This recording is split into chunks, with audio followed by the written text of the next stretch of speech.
So, good day, ma'am. Our topic is all about karate-do or karate. The word karate is a combination of two Japanese characters. Kara means empty and T means hand. Karate meaning empty hand. So, it focuses on your feet by kicking. So, empty hand gani. So, wala kay ginagamit siya na kamot. Adding the suffix word do, meaning way. Karate do implies karate as a total way of life that goes well beyond the self-defense application. Where did karate originate? Japan officially recognized karate as a martial arts only 86 years ago, and its origin are not in mainland Japan at all. It was born in the archipelago of Okinawa, a long independent kingdom whose culture was heavily influenced by China, which maintains its own identity today. The most famous martial arts of Japan, karate, also known as karate-do, a martial arts and combat sport developed in Japan, is characterized as a striking art that uses kicking. Today, karate is loved as martial arts, combat sports, and sport with worldwide popularity. Hi guys, so ang my report is all about Gichin Funakoshi. So guys, si Gichin Funakoshi dai guys, siya ang primary father of karate do. Tapos siya ang nag-public sa karate do sa Japan kadtong 1917.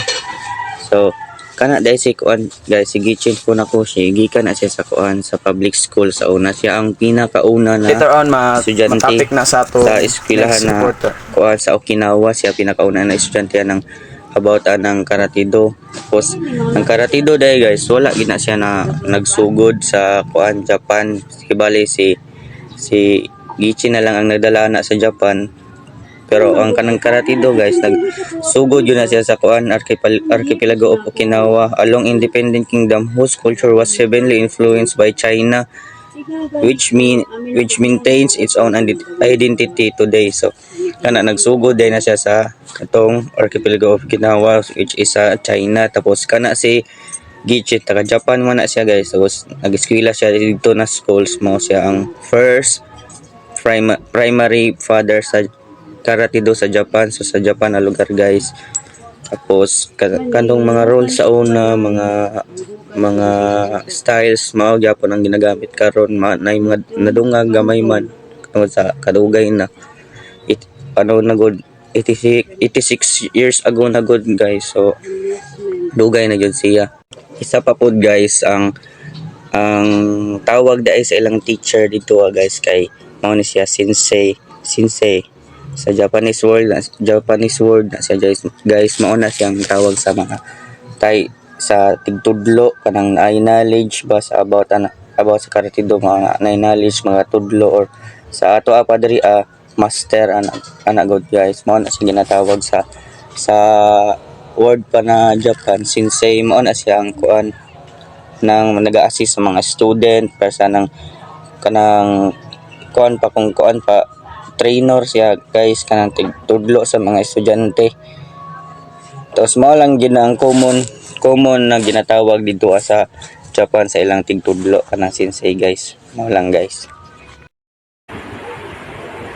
Some benefits of karate: self-defense, fitness, energy, and vitality. Self-defense. Karate can be a very effective form of self-protection if it's taught and trained correctly.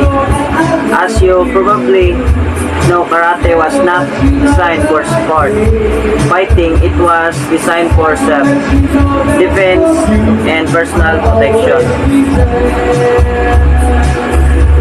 Ang self-defense ay nakapaloob ng konsepto ng pagdepensa sa ating sarili o pagtatanggol. Maaaring gamitin ng isang akusado upang makaiwas sa pananagot sa kanilang ginawa.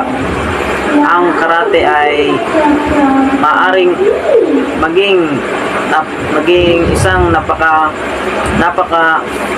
epektibong paraan ng proteksyon sa sarili kung ito ay itinuro ng sinanay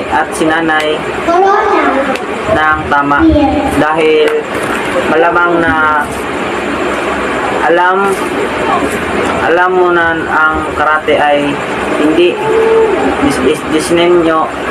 dinisenyo para sa pagtatanggol sa sarili at personal na protection. Fitness, energy, and vitality. From a fitness perspective, the techniques practiced by white belts each class involve the use of every muscle and bone in the body, making it an excellent all-over body workout involving the entire body. Also serves to develop balance, agility, coordination, and flexibility. Many students who have never been good at regular sports often become highly competent in other sports after training in karate. Fitness, energy, and vitality. Lakas ng fitness at sigla. Mula sa isang fitness perspective, ang mga diskarte sa pagsasanay ng puting sinturon sa bawat klase ay nabibilangan ng bawat kaalamnan. At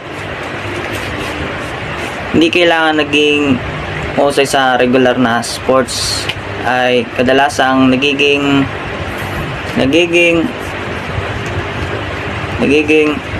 mataas na kakayahan sa iba pang mga sports pagkatapos ng pagsasanay sa karate.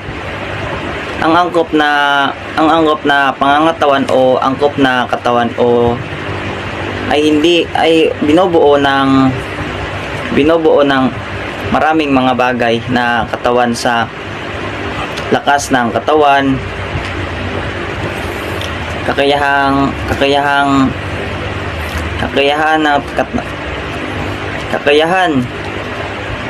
ng tumagal ng katawan, tibay ng katawan, kasanayan at mabuting kalusugan.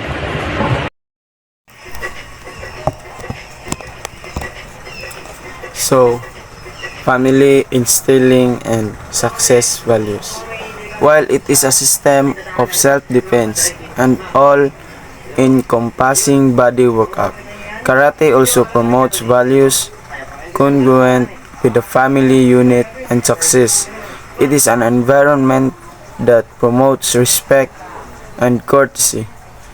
It teaches a student to become more disciplined, more patient within themselves, and encourage humility above ego. The dojo environment does not tolerate a foul language or negative social behavior. In short, it is a place where each participant can be their best selves. The ultimate goal is that people take this behavior and apply it to their everyday lives at home, work, and or school. So, isa ni siya sa benefit sa karate, ma'am, kay aside sa self-defense, maka-learn sa tadiri og discipline, like makita pa lang nimo daan sa ilang first kana mag-sparring sila, nagabaw jud na sila, then nagarespeto jud na sila sa ilang master na itawag og sensei. Then dili lang po nimo ma-apply sa mismong pag training nimo or sa mismong place kung asa ka nagkarate. Pwede sa din nimo ma-apply ang imong disiplina sa uban, kanang like for example wala na ka sa place o asa ka nag practice or asa ka nag karate, pwede siya nimo madaladala nimo imong batasan tungod sa tungod sa gitudlo nila na disiplina diri sa karate. Next is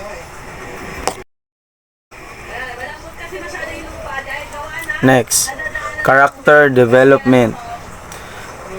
In the most sports, you win or lose. As karate is an individual activity, there is no losing nor there any pressure of letting the team down. And as such, a student may focus on developing at his or her own pace and seeing themselves getting better, more skilled, filter stronger and more coordinated, and etc. Week after week, their self-confidence grows. Classes can be as hard as you allow them to be. Students can ace off if they are not in peak shape, but an instructor will regularly promote that person push themselves just outside their comfort zone before easing off by constantly breaking pre-convinced mental and physically barriers. As students will learn the power and resistance and come to realize that whatever they set their sights on, they can achieve a valuable skill for life. So as I said ganina, dili lang self-defense ang naa sa karate na dili lang self-defense ang benepisyo aning karate. Maka-benefit sa ni sa atong personal characters, behavior na to. It's like I said ganina na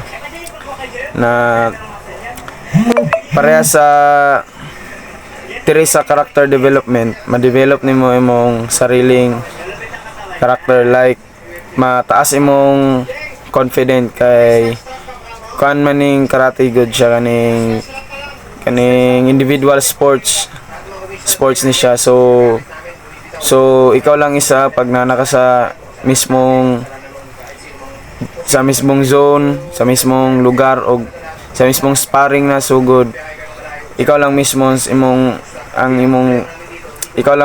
ang mag-win sa imong sarili, din walay mang down sa mga like teammate, walay masisi, so ma-develop imong self-confidence dere.